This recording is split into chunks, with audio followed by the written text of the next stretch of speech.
انگریز کو دیکھ کر کے یوں بتکلف سینہ تان کر کے چلا کرتے تھے۔ لوگ پوچھتے حضرت آپ کمزور ہیں، پھر انگریز کے سامنے آپ اس طرح کیوں چلتے ہو؟ فرمایا میں اس ظالم کو یہ بتانا چاہتا ہوں کہ محمود تیرے مقابلے پر کبھی کمزور نہیں ہے، کہیں ایسا نہ ہو کہ یہ ظالم مجھے کمزور سمجھ لے۔ انگریز کہتا تھا کہ محمود حسن دیوبندی کو اگر جلا دیا جائے پھر اس کی راکھ کو بھی سونگا جائے تو انگریز کی نفرت کی بو ہی آئے گی۔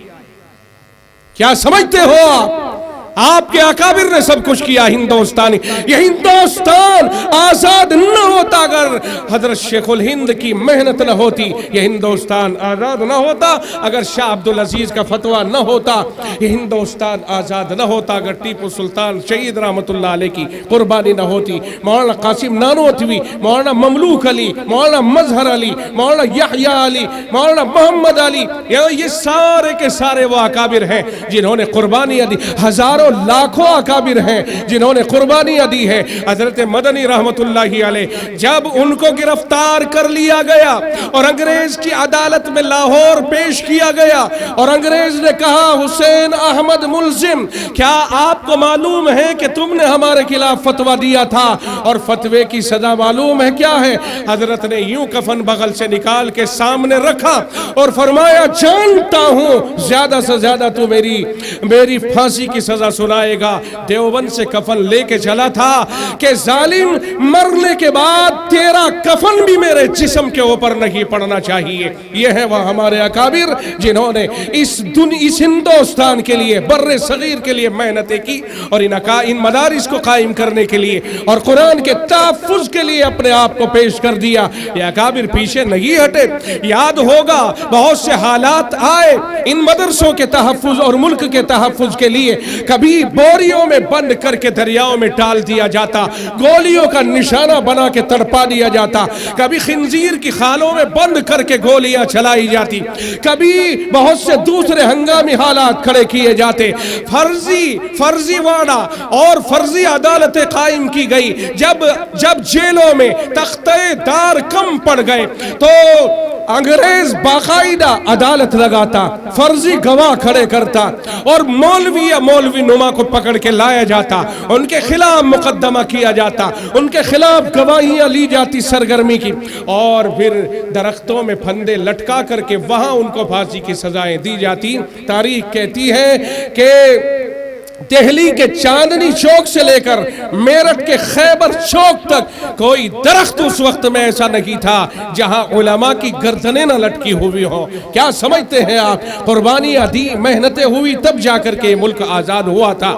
اور کبھی ایسا بھی ہوا کہ ایک توپ لائی گئی، چاروں طرف سے لوگوں کو جمع کر لیا گیا، پورے گاؤں کے لوگوں کو جمع کر لیا گیا، توپ کے دہانے کے اوپر ایک عالم دین کو یوں اس طرح سے باندھ دیا گیا، جکڑ دیا گیا، اور توپچی کو کہا گیا گولا داغو۔ سب سے کہا گیا دیکھو یہ ہم اس کے ساتھ یہ سلوک کیوں کر رہے ہیں کہ یہ ملک کی آزادی کی بات کرتا ہے، یہ قرآن کی بات کرتا ہے، خبردار۔ توپچی سے کہا جاتا گولا داغو، گولا داغ کر کے اس کی دھجیاں اڑا دی جاتی اور کہا جاتا خبردار اگر اب کے بعد کسی نے ہمارے مقابلے پر بغاوت ظاہر کی اور ملک کی آزادی کی بات کی تو اس کے ساتھ یہی حشر ہوگا۔ یہ خوف کی لہریں، لیکن نہیں، اللہ کا شکر ہے علماء بھی موجود ہیں اور قرآن بھی موجود ہے۔ قرآن کریم کے ساتھ کیا برتاؤ کیا؟ 1861 سے لے کر 1867 تک 7 سال علماء اور قرآن کے خلاف ایسے گزرے ہیں کہ جہاں کہیں قرآن ملے مٹا دو، جہاں کہیں مولوی ملے ختم کر دو۔ لیکن کیا میرے عزیزو، کیا قرآن اور علماء ختم ہو گئے؟ نہیں، رب نے کہا اِنَّا نَحْنُ نَزَّلْنَا الذِّكْرَ وَإِنَّا لَهُ لَحَافِظُونَ، ہم نے ہی اس ذکر یعنی قرآن کو اتارا ہے اور ہم ہی اس کی حفاظت کرنے والے ہیں۔ جب حفاظت کرنے والا گارنٹی لے رہا ہے تو طریقہ بھی وہی جانتا ہے۔ مخالف ختم ہو جائیں گے، قرآن ختم نہیں ہوگا، علماء ختم نہیں ہوں گے، حفاظ ختم نہیں ہوں گے۔ میرے بھائی ان سے ڈر نہیں ہے، ڈر ہے تو آپ سے ہے اور ہم سے ہے۔ ہم آپس کے لوگ اگر مدارس کو نہیں چاہیں گے تو یہاں سے آ کر کے ہم پست ہو سکتے ہیں۔ میری آپ سے التجا ہے اور سبھی لوگوں سے التجا ہے کہ مدارس کو اپنا اوڑھنا بچھونا بنائیے. ایمان کا مظاہرہ ہمارے مدارس کا زندہ رہنا ہے اور مدارس کا باقی رہنا ہے. اللہ تعالی ہمیں عمل کی توفیق عطا فرمائے. وآخر دعوانا الحمدللہ.